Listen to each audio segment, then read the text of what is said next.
Welcome back, everybody. Welcome back to the Canyon. Welcome back to the Traxxas TRX-4 Sport tuning series.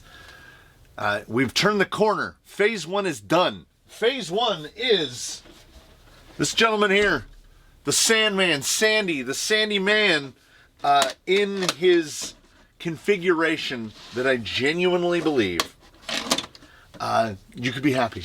You could be very happy together. And we spent a minimal amount of money, well under the price of most RTRs, and we've got beadlocks and good inserts, and there's not a lot that need be changed. You know, you paint the bed black, it looks nice. You French the front, and look at that. I mean, that bumper looks nice. A lot of people are like, just throw the Vanquish bumpers on there, which I've done before. I had a sport camper body with the Vanquish bumpers under it. It looks fine. I like this. It's that perfect two-finger carry them home because you did something stupid bumper. You get that rear bumper tucked in there real nice. That's pretty factory looking. I gotta give it to me there. Entering into phase 2, and this guy, when Sandy was purchased, he had no idea.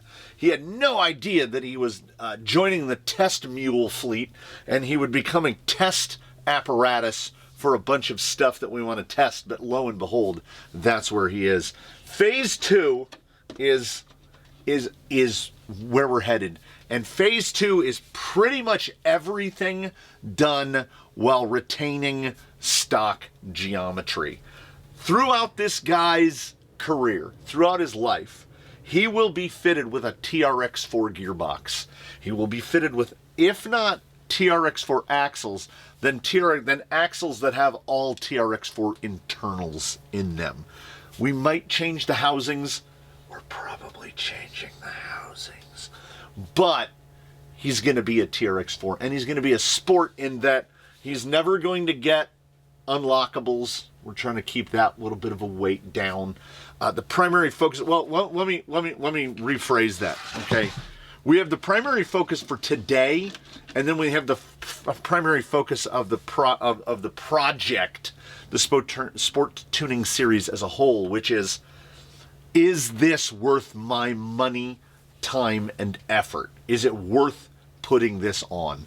And we are building up a surplus of things.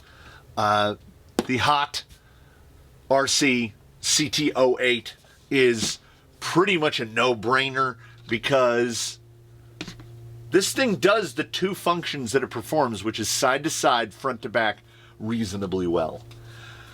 This will do anything that we might decide to do in the future. Would we put a 2-speed in it in the future? I don't know. You can get a full 2-speed gearbox with servo attached for like $35 on Amazon. So, maybe. Certainly not today. We have cosmetic things that we're going to do just because we like the looks of them. We have the cut pieces to put. Yeah, I didn't cut it up too high. We've got the rear, so we can put taillights in it. And we've got the front grille, so we can put headlights in it.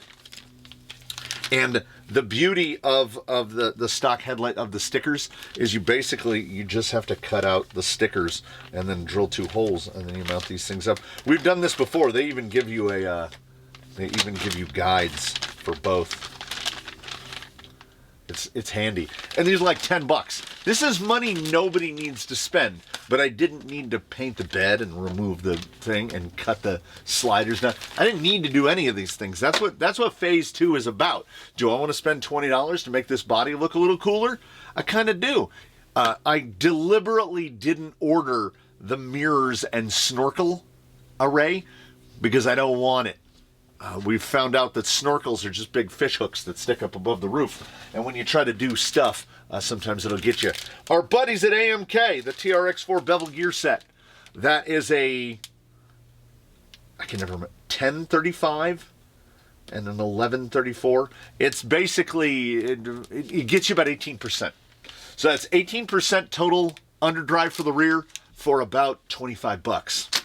That's going in there for sure. Not first. I don't think it's the first thing you need to do. I think you can get away without it. We've got the 9i mod with the other 9i mod. Do I have it still in the box? No, I've put it in a bin. We've got the 9i mod combo. I have a drawer full of these back when Amazon was selling them for sub $20 each. And then this thing absolutely does the do. I even have a little case to mount it in. So this will be going in here 100% along with this guy. He's going to be running on this 1850 Rhino Crawler, guaranteed. Today, no. Radio would have to go in first because we would have to be making... we're going to need things like full control over things like endpoints, throttle direction, all that stuff. He will also, at a point, be getting the cheap Amazon go-to. Used to be the 35 kg. Now the 45 kg is the same price, the 3245 SG, $29.99. So through his progress, we're going to do a bunch of stuff. That's a $50 radio. That's a $50 Outrunner combo. That's a $30 servo. So the servo and basically the servo, these, there's another 50 bucks. So we're kind of throwing 50 bucks at him at a time, except for at one point in the future, he is going to get to test mule. These are clones of the GRC G2 Wilderness axles, notable in that the C-hub is up inside the box. If you compare that to the configuration on a regular TRX-4 axle, look at the size of the C-hub and how it comes down. These will basically wear off on your plastic axles on a TRX-4 because you'll just be rubbing those against every rock. Meanwhile, these, they don't do that because it goes into the middle of the box. They also have the thing where they basically raise the front axle up. So you got to do a little jiggery pokery. I also happened to notice that in the rear, on the stock position, I think we can see it with the body on, the shock actually leans back ever so slightly. I genuinely don't know if that's helping or hurting because the geometry doesn't, the shock doesn't know. The shock doesn't know if it's leaning back or leaning forward. It's going to affect the effective active rate of the spring either way. The angle is what's important. Which direction it's angled doesn't appear to matter. But I don't know. We're going to move that forward a hole at some point and find out what happens, because we're definitely going to have to do more than move that shock a hole, because the topic of today, Step 1 of Phase 2 is what's in this box right here, because we have to answer questions. I harp at length about, I believe, that one of the most important and, in my mind, kind of overlooked, because some people just seem to run headfirst willy-nilly into decisions with componentry, is the sprung to unsprung ratio. Adding low weight is the same as reducing high weight. If you take weight off the top, you don't have to spend money to add weight to the bottom. This is the Morlordy. We have one of these in service. Daphne the Sport is running the Morlordy chassis, which they can ship to you this way because the pinch in a TRX-4 chassis is fairly severe. So they do it by using 5 pieces of carbon fiber on either side. What I can tell you, what I've gleaned from previous experience installing one of these, is that it takes it's over half a pound. I want to say just this alone removes half a pound from a TRX-4. It basically makes all of your springs too stiff. The TRX-4 Sport comes stock on 1 3/4 pound per inch springs, which are the white band. So in anticipation of the future, we've ordered a pair of yellow band, which are, if memory serves, 1.27 pounds. And we've also ordered a pair of Element whites, which are 0.95 pound. And then over on the other side of the wall, we have Element greens, which are 0.7 pound. So we're going to add a little bit of weight to the body. Not a ton, but a little bit of weight will be going on the body. And some of the weight of the vehicle will be going off. This is going to help in sprung to unsprung because these are metal. They kind of lower the front end which is nice. There's a lot of pluses here, but these are clones of another product. So these are untested, and at a point in the evolution, he is going to get to test them. Like, do they retain the stock geometry? Like, the panhard mounting point, does it keep everything right? The front upper mounting point, it does have the attachments to run lockers. You have the cable in there. You can run the shock in the normal position out here on the end. You have shock adjustability positions out here. There's a lot going for it there. Those will come after power plant. We're gonna kind of go up. They are indeed the most expensive individual thing that will be installed in here, and he's basically doing a quick view of them. So it isn't specifically that, oh, if you have a project TRX-4 Sport, I'm recommending that you go out and buy the clone GRC axles. The regular ones have gotten really expensive, including just the brass and aluminum hubs from GRC, the G2 knuckle set. The G2 knuckle set is now around $100, and these were $100 off of Amazon, and I had them in a day. Instead of $100, and it takes 2 weeks. So sometimes we're impatient. One last part that is going to be tested here in the near to far-flung future is the N2R high clearance skid for TRX-4 V2 from over our good buddies at Bauhaus. Daphne runs one. Is it worth? But she is a little different in configuration. It's 3 millimeters. This skid changes your ground clearance by 3 millimeters. Is that worth it? I don't know. I have absolutely no idea. Daphne also runs MIP drive shafts. I'm not recommending anybody go out and buy $70 drive shafts. You can get drive. The stock drive shafts are genuinely pretty much fine until you get to big. If you build your TRX-4 for a lot of flex, which the stock geometry doesn't really like, if you do that, you just put any plastic axial drive shaft or cut to lengths. $70 drive shafts are not something I'm going to be recommending for a vehicle that we're going to fit with a $50 radio, $50 power unit, $40 chassis, you know. Now, the chassis does go up in price a little bit because we're almost certainly, it's not guaranteed, but we're almost certain that we're going to have to change springs because it's going to be really oversprung. It's sprung pretty appropriately now, and we're going to take off a good half a pound. And we are going to, we're going to do science. Ladies and gentlemen, we're going to do science, which is we're going to throw this guy on a scale. Before and after. We're finding things out. We're finding things out. It's going to be very bouncy. I don't know how long this is going to take because I don't know. I don't know a great many things, but on this particular day, here is the pertinent thing that I don't know. So leave that guy right there. Put this stuff in here. I need a bigger box to store all of his bits. I don't know if things like, see how we have a smooth taper? That smooth taper is going away. We're not going to have the smooth taper because the way this works, as I said, each chassis side is 5 pieces. Like there's the middle, and there's the little notches that the sides of the center chassis go into. There's your mount for your front upper link. And then, I want to say these are the rears. Then there's a spacer. Not there. These big old chunky spacers, there's 4 of them. Those big chunky spacers go in here, and they space it out like that. What are the sides and fenders? How are they going to feel about this? Can you put the Morlordy, basically, how many pieces? 3, 4, 5, 10? I believe 10-piece carbon fiber chassis. Can you put it on a relatively unmolested TRX-4 Sport and just have all of the parts bolt back on? I don't know. Oh, here's one thing I can tell you. In episode 5, the end of phase 1, he basically stopped moving there towards the end. That was this corner. Oh, I know that was a 4mm wheel nut, but it hit me on the foot and it hurt.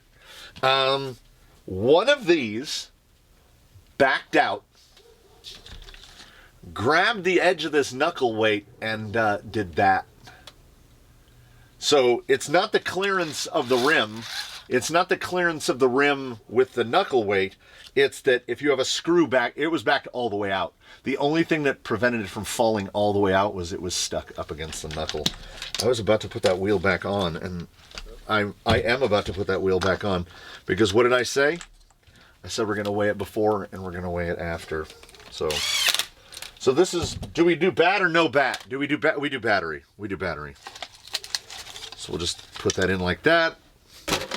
We'll find out, what does a Sport outfitted the way we opted to outfit it weigh? Let's see. It's over 7. I'm going to say 7.6 pounds. And then whatever that represents in grams. My brain was programmed too long on the American Freedom Unit, so okay, we're starting with grams. If you believe me, and I think you should, 3,500 exactly, 3,500 grams, which, if memory serves, is going to be about 7.7 pounds. Come on. Come on. 7.72 pounds. 7 3/4 pounds. A TRX-4 is never going to be lightweight. Ever. And now we can find out a thing. Because we can pull this off. We just dropped to 7.25. We dropped to, come here, 6.63. Remember, this wheel tire setup is not remarkably heavy. We didn't really add any, there's not brass rings or anything. We didn't do anything exotic. 5.89. Call it 5.9 pounds. A TRX-4 is not light. A TRX-4 is not light.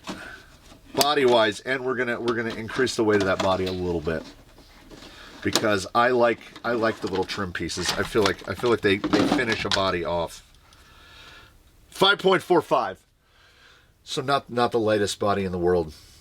We will shed a little bit of weight with some of the things. Also, this is gonna, okay. My intention was, when it's pulled apart, I need to cut look at the bumper pins. They need to have the back inch cut off, and the one in the back, I mean, it's not a lot of weight, but for cleanliness, I want to cut those little bits off, because these bumpers are devoted to this rig.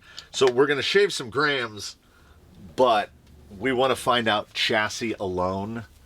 So I will have to remove the bumpers and cut those. I'll have to pull them out again and cut them again. So what I'm going to do is I'm going to do the thing. It's going to be a lot of this to take this thing apart. And you know what? We'll stay on board for a minute or two. We'll stay on board, because taking a TRX-4 apart is not difficult. What is difficult is remembering where all the screws go. So, pro tip: do this. When you take a part off, put the screws back in it. Set it in a spot where maybe you'll be able to find it later, and then you're good to go. Then we take this, and you will note there, we took one screw and the whole thing fell apart, because when we pulled the main tray out, I never put the screw back in. You need to put a lock nut on it. I never put that screw back on, so our rear end was basically held on with 2 screws and the tension created by the rear body mount. So my genuine curiosity is this chassis going to work? I really want it to work. If we've got to trim a little bit off of the fenders and or the sliders, I'm absolutely fine with that. We're here to modify, and you will realize real quickly that there's not a lot to a C. If you've got C-channel rails, there's not that much going on. And we're going to make a big pile of 10s. Yes, those are both 10s. And this is what it's like. And this is why I'm going to turn on music and get to pulling it apart, and see you back in just a moment. We'll get the last of the rear rail bits out. It's amazing to me. Like, they really did think about it. Like, the engineering is genuinely more thought out than in others. Now, they did make compromises, and we are the enemy of compromise because we are single-minded in purpose. Like, these guides I don't need because the battery's never going to go back here, but how is this going to do? How is this going to do?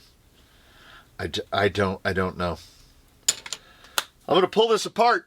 We're going to get the chassis rails assembled in their little, with no instructions. We just do it by memory. And we're going to see, can you Morlordy a Sport, clipless Sport, which needs the fenders?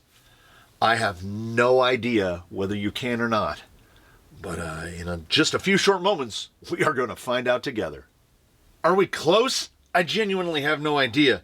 The only things I do know is nobody makes a C channel quite like Traxxas. Look at the cross-sectional thickness there. I think it's 1.5 millimeter. What I know is this rail weighs just under 5 ounces for one rail. These are crazy. You've got a little, you can put the tiniest bit of flex this way. If you try to go across the strength that this axis, no. This is a structural member. 5 ounce. The two rails weigh 10 ounces. This weighs 1.5 ounces with the hardware to assemble it. This is how you put them together. And they thought ahead. They knew big spacer, small spacer. You can't do it wrong. Well, you could make it skinny on the middle and wide on the ends. This is how it goes: skinny on the ends, wide in the middle. It comes with hardware, and for whatever reason, they gave you M3x20s. So there's a bunch of thread exposed on the inside. Maybe I will find out a point in the future why I shouldn't have put nice little concave washers and flat screws. I like the look of it, so I pulled them out of the bin. There's nothing expressly wrong with the hardware it comes with. It is graded.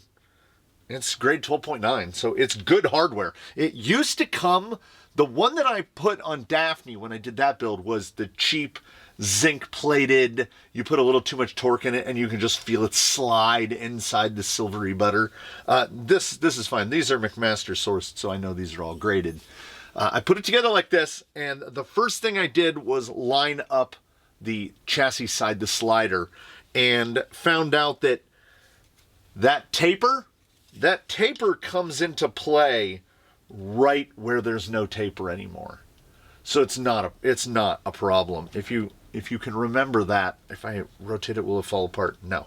There's that little angle where it comes in, that little angle right there. Just trim it off. I just took it over to the sander and trimmed it off. I went to the back, trimmed the same thing off, looked at where it sat down. It has to line up with 2 holes. It lines up there and there. And there's a fastener that holds them together, so I just hit it with the Dremel to clear it. If you're using a button head, it would probably be fine. Had to trim off both of those, and then that appears, before we've put any fasteners in it, that appears to work. And then on the rear fender, when it sits, those are the holes the rear fender goes in. You will see the little notch? Same exact thing. That met up with the part of this that's now gone. So we just notched that out right there. Well, there was a little piece, like if you're going to put the Traxxas lighting kit on, you're going to have to do something, because the second post for the lighting kit is right here. We cut it off. I'm not really worried about it. I'm not worried about it at all. The fact that I just used these guys, I actually, we've been doing a short-term test, Klein's versus Hakko CHP 170s. I've been testing them both head-to-head against each other to see which one is worth your hard-earned money. And I'm leaning towards the $5.99 Hakkos. But that's what I used. I just went nip, nip, nip, and chipped it off. Grabbed a little hobby knife and cleaned it up. And it appears to, no fasteners involved, it appears to line up just right. Now my question is this placement laterally, going to be the same as this placement laterally, meaning are the clips going to line up, or are we going to have to shim the crap out of this thing? Is going to be, here's a semi-deep cut. There's a vehicle here that has F10s from Vanquish, F10 Vanquish axles that have been outfitted with the knuckle weights from Mias axles, which are fairly reasonable approximations of F10 portals. Do those portal weights fit? Absolutely not. Can you make them fit? Yes. As we stand here now in this moment, these rails fit. But we're definitely going to get to a point. There's definitely going to be a moment where we're going to find out if they actually fit. And I believe, you know what? They gave me a bunch of washers, and I don't know what for. Will this clear under the slider? No, let's do the long one. I kept things somewhat a tiny bit organized because the screws that go through the sides are also the screws that attach the rear links. It's not those. Remember when I said keep your fasteners organized? There it is. It was sitting right here in the front. Yeah, I did keep it organized. I kept it organized-ish. Or for me, organized. If you could see what the bench behind me looks like, you would not be happy.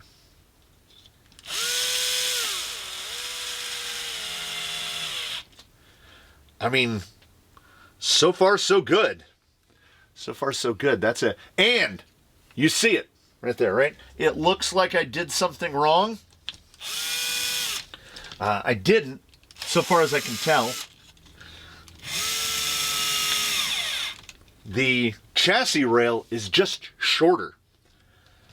I don't really have a problem with that because we had to have the bumper, it's still in the mount, as far back as it would go. But boy, am I glad I didn't cut this, because now that's going to be way inside where it was before. So we get to move it back out a hole or two. I don't know if this should be a 10 or should I go down to an 8. We'll see if it pokes out. Nope, we're still good with a 10. That looks... This is why I wanted to... I'm like dancing around it. This is why I wanted to do one side and the other. The leading edge of these is exactly the same. The rail position... I can't tell. I can't tell if the fenders are going to have to run spacers. If you've got to run spacers on the fenders, I would go so far as to say it doesn't fit. It fits, but it doesn't fit. We'll have gotten into the Mias place. Now, oh, that does look like it nudged it out a little bit farther. We're going to need a lock nut for there, but rather than a lock nut, let's put the fender on, and then I can lock nut it. And the beauty of this, we incidentaled our way into this. I don't have to do all of this right now. I can assemble this and then be like, through the magic of editing, and then the other side will be on. I'm trying to do this blind and it's not working. So, without having the... Here's my advice to you. Here's what I've learned just now. Take one side off. Leave everything else attached on the other side. I went too far because I'm ready to cut and chop to make this fit. This thing's running this chassis. There's no there's no working around it. So if you had done what I didn't do and take it apart halfway at a time, you would know. You could drop the body right down on it and see if it was going to fit. It's too late for me, guys. Don't try to come back for me. I'm lost here. Getting these bow tie rod ends up into the shock towers is an exercise in screaming. Basically, you will begin to hate everything. Looking at it down from the side, it looks absolutely a-okay. We're going to see. So I've got to do the other side and then get the shocks attached. But we're not going to... The geometry's not moving. I don't think the fenders... Well, you know what we can do? if we get these out of the way. All right. I mean, it is not definitive by any means, but this might work. We're at a 50-50 point now, but that 50-50 point is well past the Rubicon. There's no turning back now. I have other sliders. And I cut a tiny bit off the fence. I mean, these would actually just bolt right back on. But we're not going to. We never say die. I'm going to do the same thing. I'm going to get these installed on the other side. That lock nut that wasn't there, you absolutely have to have that lock nut there. And it's right out in the open. So it's basically impossible to miss. And on the servo bracket, there's a little nib on that side, which goes through that little hole right there. There's a little plastic nib. Once again, snip, and then it goes right in. I am, at this point, cautiously optimistic. I just want that body to clip in. Okay. I'm going to pull the other side off. I'm going to get the shocks mounted. I'm going to get these plastics will be back. What is that? Something here flying real fast. I'm going to get the plastics put back on, and then you and I together, we're going to go click. Well, I hope we're going to go click. Notes on a reassembly. These guys want to be on a C channel. They actually have like a little shape to them. They're like contoured at the top. There's not really that contour here. So what happens is you bolt those on and they're really splay-footed. This guy is really holding them square in the rear. And it occurred to me, that's holding them square in the rear. We have them installed at both ends. In the front, the little front battery tray, this guy's a little wonky back here because it wanted to spread them apart a little too far. But because these are in place, theoretically, all of those 4 mount holes should be in the exact same positions that they were before. I mounted my, the antenna mount has to get cut off. It is right where that spanner is, so I mounted a little too far back. But I am going to tuck. I'm gonna put the antenna back on. The antenna is kind of TRX-4-y, but I guess I moved it back about that much, so it's hitting the bed. So I'm just going to tuck more antenna inside the box and cut the antenna down to where it doesn't hit the bed. I mean, I guess I could have just bent it, but I already drilled a hole. I didn't think that far ahead. I just drilled the hole. So we don't have the rear bumper to help align us. Click and clack. I don't know why I was worried. If the placement of the fenders is exactly as it was before, no changing in spacing at all. I also think that you could reuse the clips, these guys. You could reuse those in place of where the lock nuts go to hold the little sandwich bits of the carbon chassis together. It did not occur to me at all. I just kind of I was calling it a little tan man and Sandy the Sand Man because it's like desert sand is the color. And I didn't realize that we were building a sleeper. Sandy the Sandman, we're building a sleeper. Do you get it? Because this thing is going to, for its foreseeable future, there's the lock nut I couldn't find, is going to look just like this. It's going to look like a TRX-4 Sport. The exterior, the changes to the exterior shall include and be limited to. Also, why does nobody make a drop-in interior for a TRX-4 Sport body? There's like a bajillion of them out there. And you know what? Some people hate the TRX-4 body. It's like generic pickup truck. I'm absolutely fine. You can see a little bit of everything in it, and it self-rights really well. So yeah, that goes right on. Oh, we have one other thing to do. We have to put rear bumper in, and hopefully a pin hole lines up. Thank God we didn't cut that. Let's go that's where we were. Let's see. So that's the perfect spot. If we got to go in a little more, that's fine. Pull this off. Actually, that we have to go in another 2 millimeters. So it won't be quite as hyper clean as we got it before, but it's going to be fine. I got that antenna in the wrong spot, but doesn't really matter. There's one extra hole in the chassis. When the other radio goes in here, it's not, I mean, I might just have the antenna on here with nothing in it. The radio that is destined for this has a dipole antenna.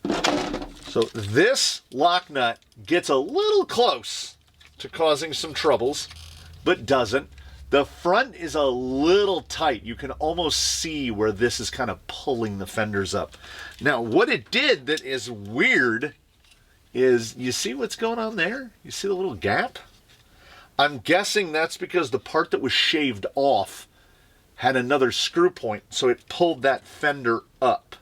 Now, I've got a big old bin over there of 2 and 2.5 millimeter, and most notably the 2.5 millimeter I also have lock nuts for. So what I will most likely be doing is putting a clamp on these and clamping them together, drilling 2 holes and putting some 2.5 millimeter button heads with lock nuts on them just to lock nut it together. And you know what? Does it fit? And honestly, the amount of cutting that had to be done was really minimal. You trim the sides off of the side pieces, just right at the ends so that they're straight. You do that little nibble, and I nibbled too much on both sides. Not that anybody's going to notice, but that just pops right. That pops right on there. I still don't know what these are for. The chassis kit comes with them. All these holes, every hole is threaded. I don't know what these are for. They also give us 4 silver ones. I wish it was 8, because I'd love to have silver on there instead of red. Maybe I'll change the front to either silver or to buttons so it's more sleepery. And I really don't know what that hole is for. Oh, and you'll notice there's a little structured carbide cutter. Under full compression, it was hitting. It was hitting. So just a little meep.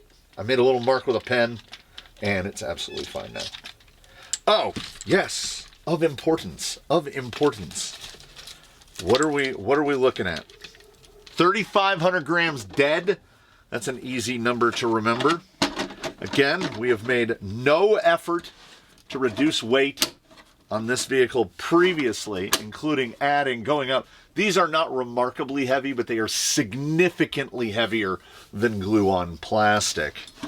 So when I pick him up, does he...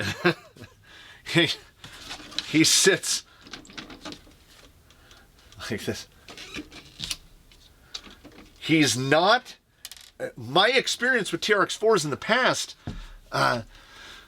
I don't think they always used to spring the sports on the white band springs, because it feels oversprung, but it does not feel grotesquely oversprung. We have not removed that much weight, I don't think. What's my guess? We're at 3,500 grams. We should have taken at least 200 grams off. At least 200 grams. So I'm going to say 3,300. Let's go for around 3,300. Who's taking the over and who's taking the under? Just yell out over or under, and then we'll find out who was right.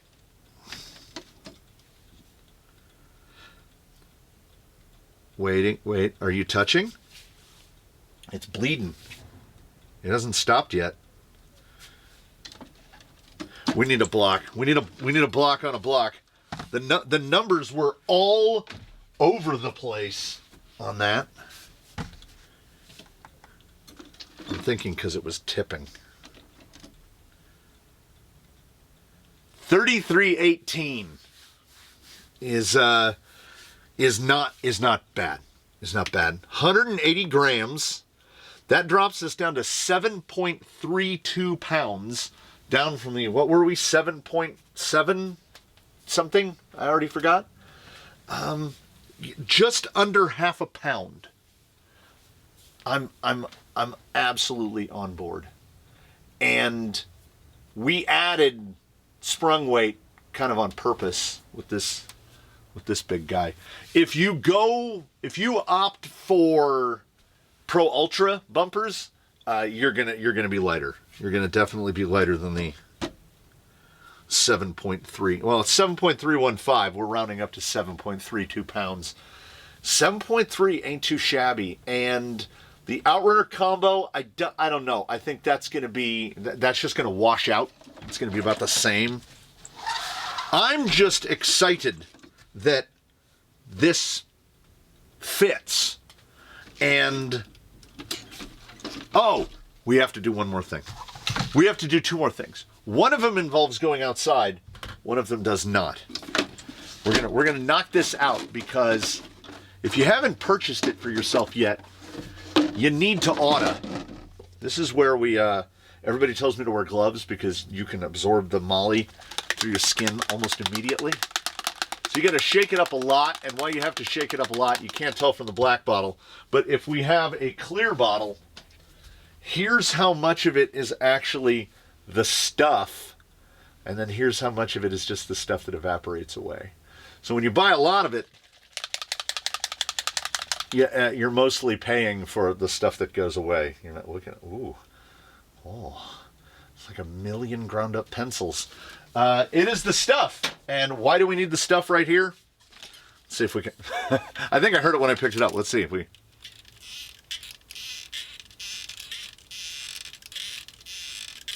The microphone's over here. So that's the rear. Here's the front.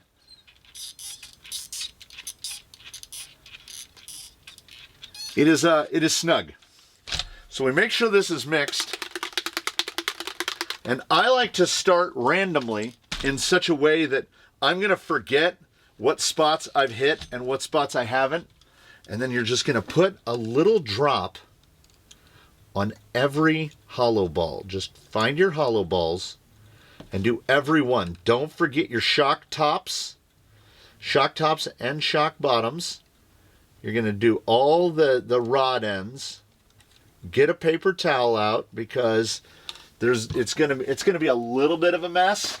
If you're worried about heavy metals, wear gloves, I suppose. I mean, this is the amount of stuff that's coming off. So what I'm going to do is I'm going to hit every spot, or think that I'm going to hit every spot, and I'm going to miss a couple.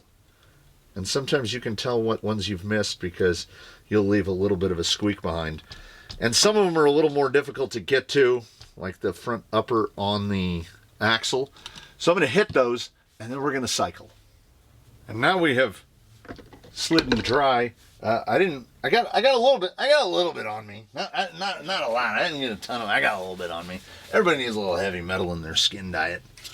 But I consider this, you can hear a little spring. I consider this equal parts quality of life. Listen to the juice. If you can hear the air flowing around the pistons, you're doing all right. So equal parts quality of life, but also it really does help. Because if you have any point in your suspension that has got that stiction, that binding up, when you need it to travel, it's not going to want to. We still, that little, okay, listen, right? I'm just hearing spring pop.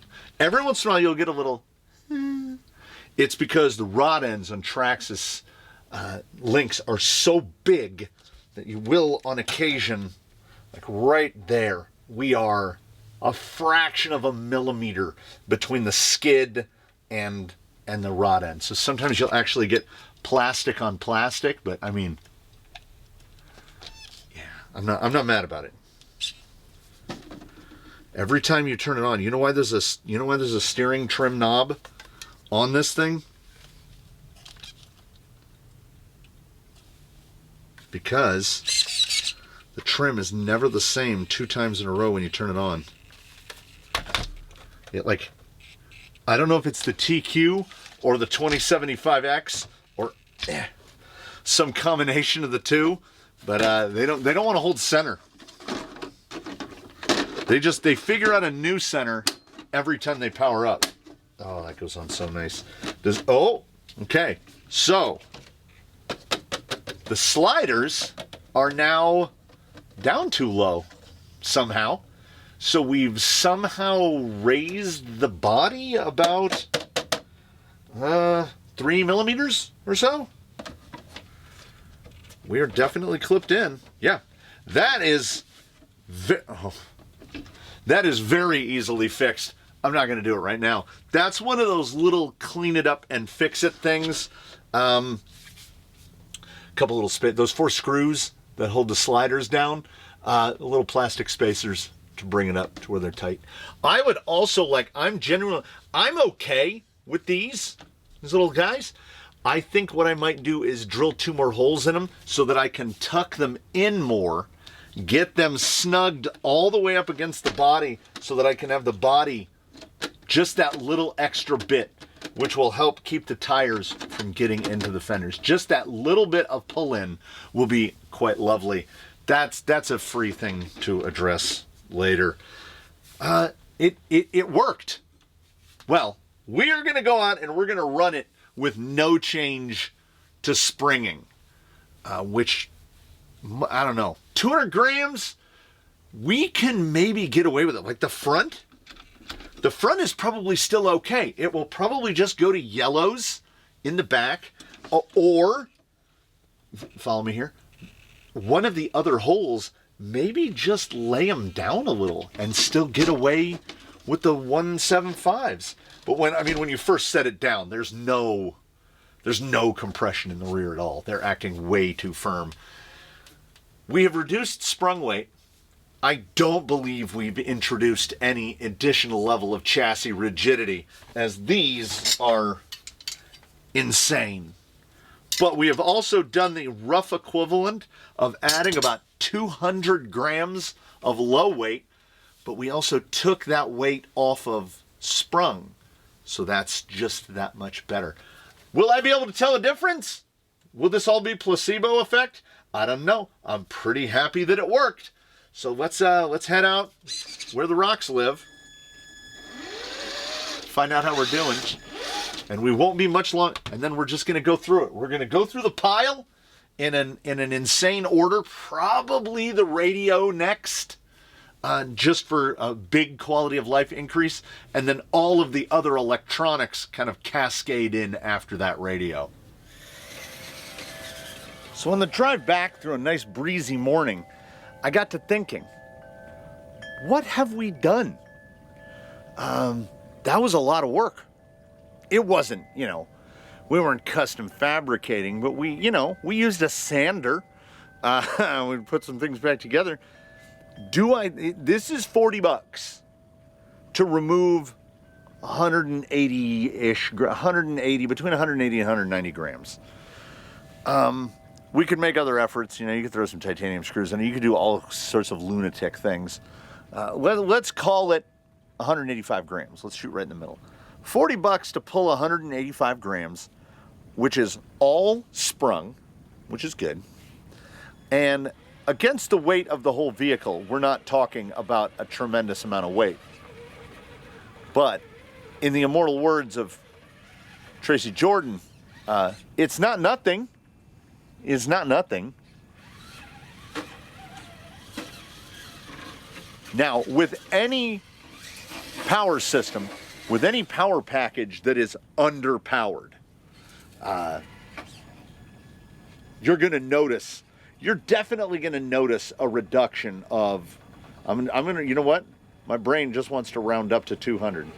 Is going to notice a reduction of 200 grams. Now, we already added over 200 grams to unsprung with the wheels. Get over. We're a little oversprung now. Not a lot. Like, we're at 1.75. I think 1.27 in the rear. I think yellows. I think it's going to be white front, yellow rear. The rear just wants to sit up way too high. And also, what am I noticing in compound? In addition, a little bit of dry slide on there. It almost feels like it speeds up how responsive your suspension is. It's not like we changed damping rate or anything, but the suspension, I guess the easy word that doesn't really describe it would be smoothens it out.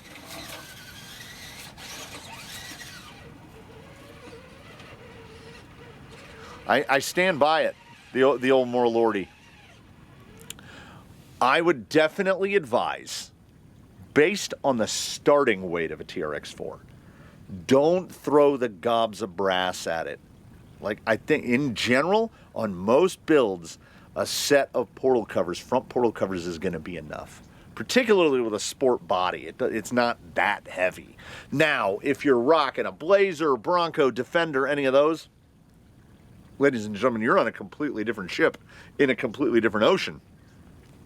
You're going to have to huck brass at it or get used to embracing that Class 1 lifestyle where your body is just heavy.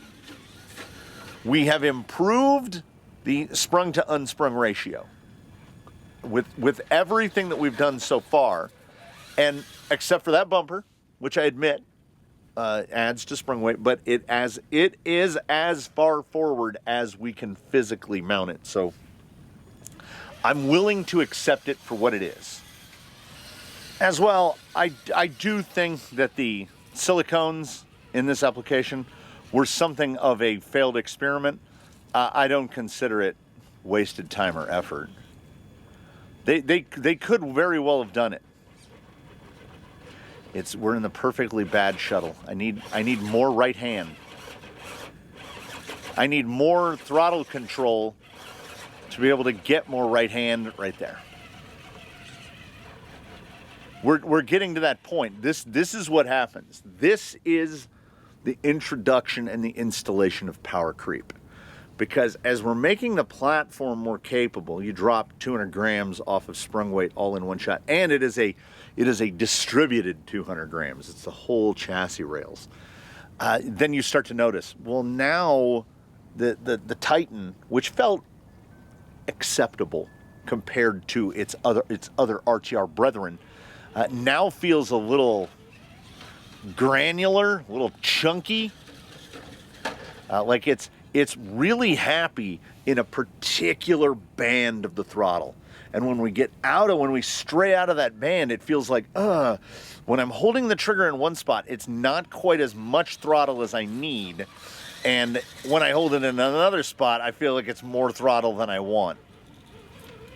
Right through there. Yeah, steady state stuff is where the old Sandman here rocks it. Oh, that was smooth on the descendo. Not gonna lie there. That was pretty nice. Drive will immediately feel like it has improved because you took the weight out in the right spot. It's much like, I tell people, if you have a Defender or a Bronco or a Blazer or anybody that totes a big heavy body up on top of it, even a Phoenix, if you want to make and ruin your day simultaneously, and if you want to be cut by both sides of the sword, just take the body off and drive it around for a while. You'll be like, oh my God, it sticks to rocks like a fence lizard. Yeah, because you took off the highest sprung weight that you've got. Let me see if I can improve my entry and not get power shuttled. Now it's right there. Yeah, that rear spring is a little bit too heavy. Yeah, I would say half a pound might even be too much. Am I gonna have to dig around? No, we can lay it down. I forgot we can lay it down. I'm gonna try yellows on this hole, the straight up and down. And if that still feels a little overdamped, I don't think it will. I think maybe you could run this one all the way forward and get the same experience. We might mess with that.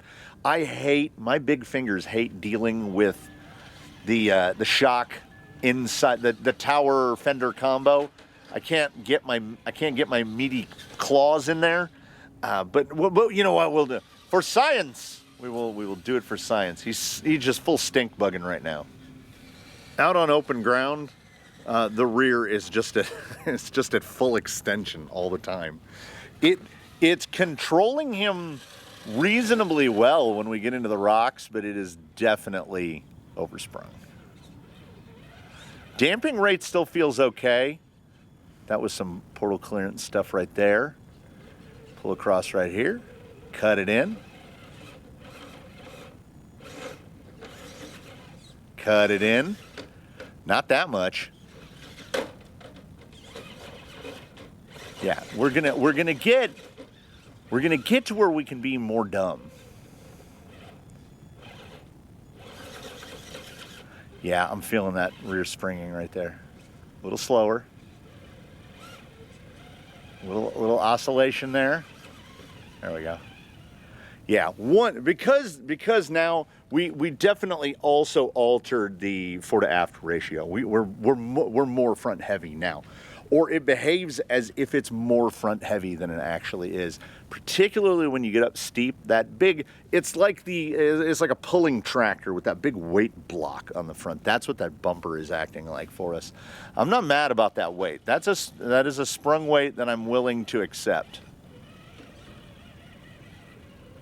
Because the amount we removed with the rail change is probably very similar to the amount that we added putting that big chunker of a bumper on there.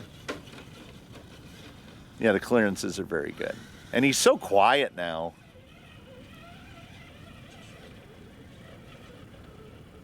No, that's too far out to stay in. Yeah, it is really at a point where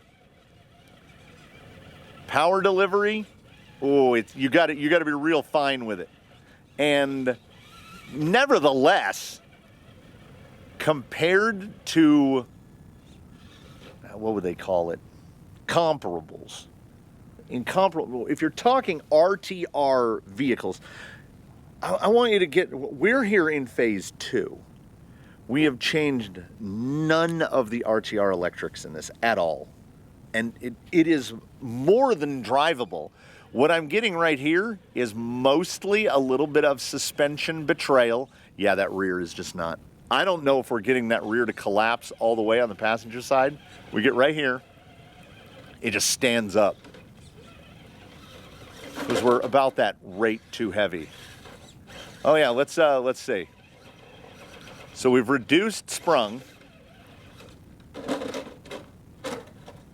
Oh, right to the roof. I was gonna say, he goes back to the wheels more easily now.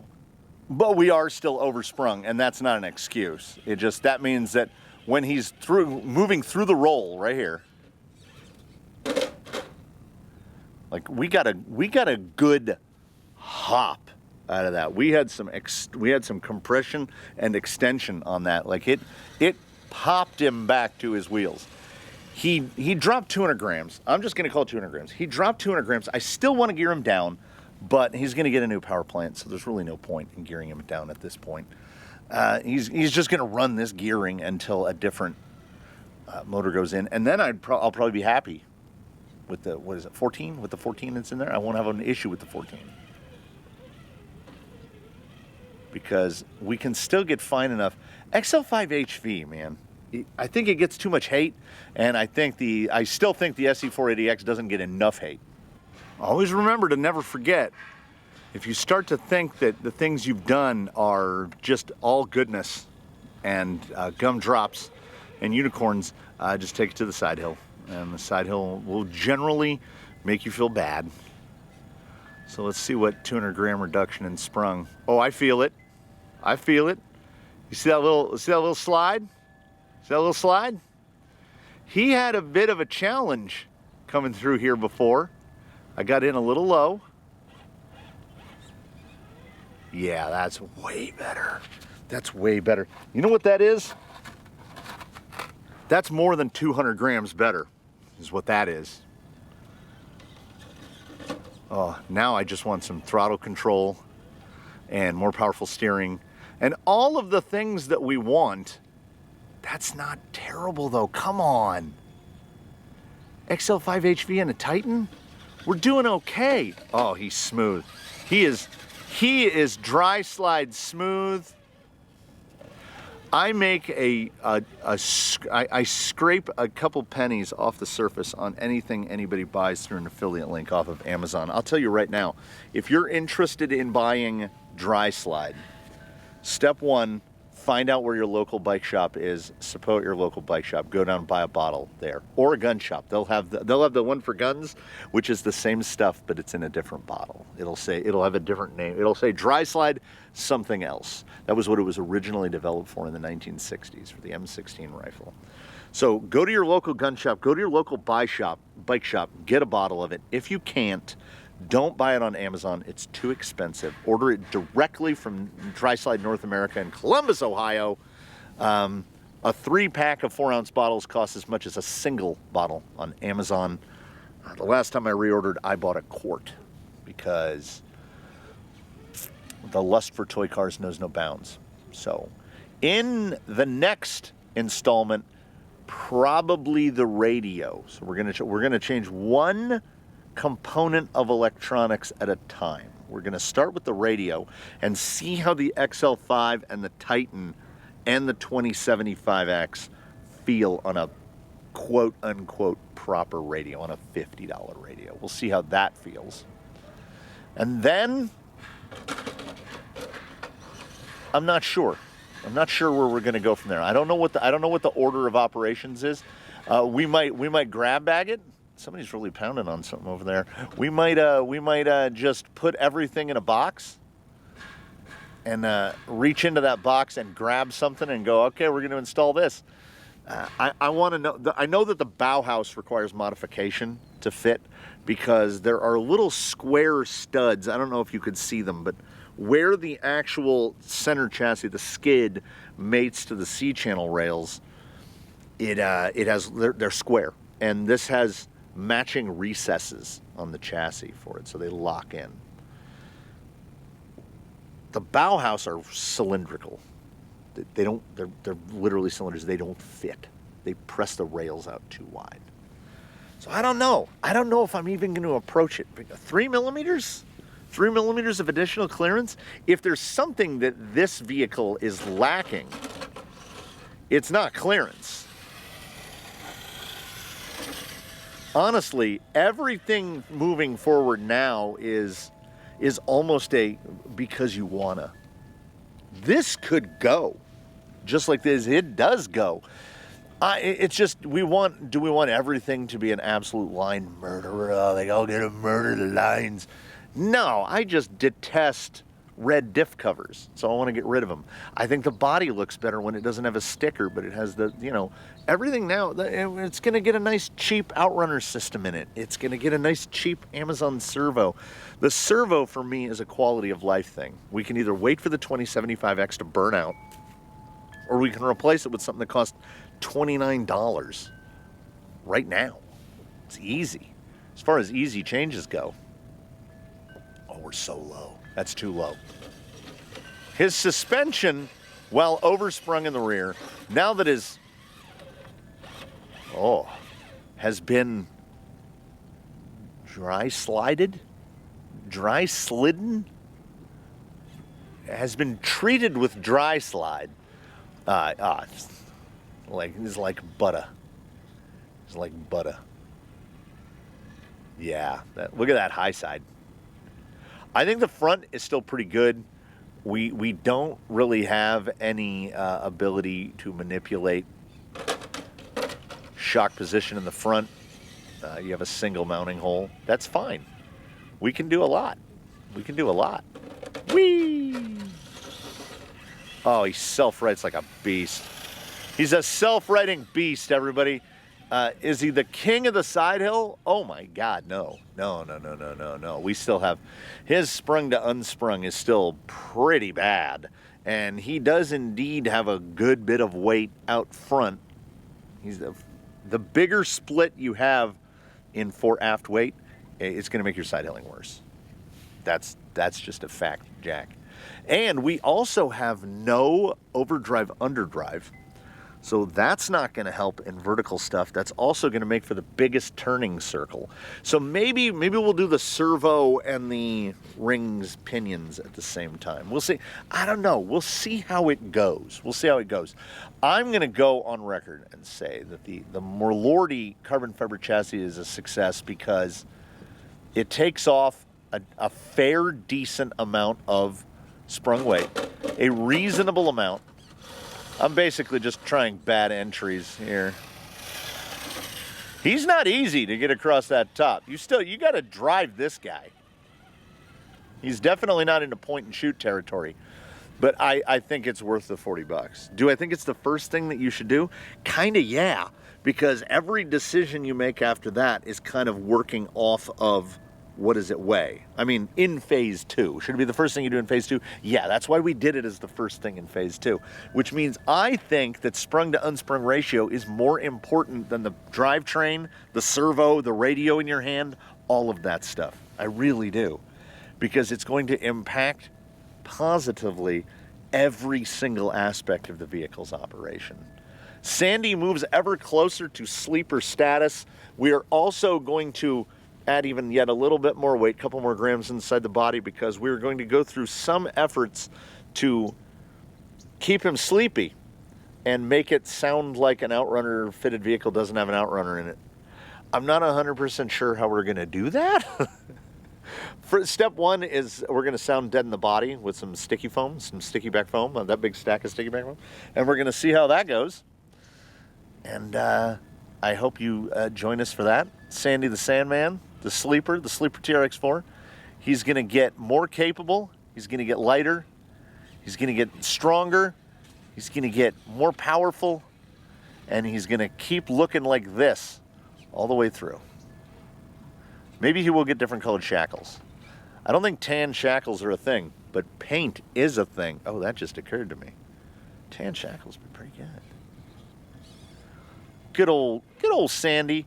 He had no idea that he was going to end up test mule for all these TRX-4 things that, you can't test a TRX-4 axle on something that's not a TRX-4. And pretty much everything we have here that is TRX-4 or TRX-4 based has got its axles sorted out.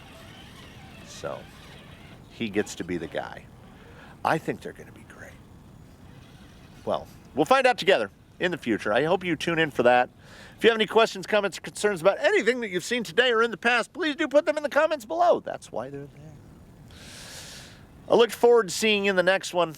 Come on, you gotta save me, Sandy. You gotta do the drive out and not the roll out. I hope to see you in the next one.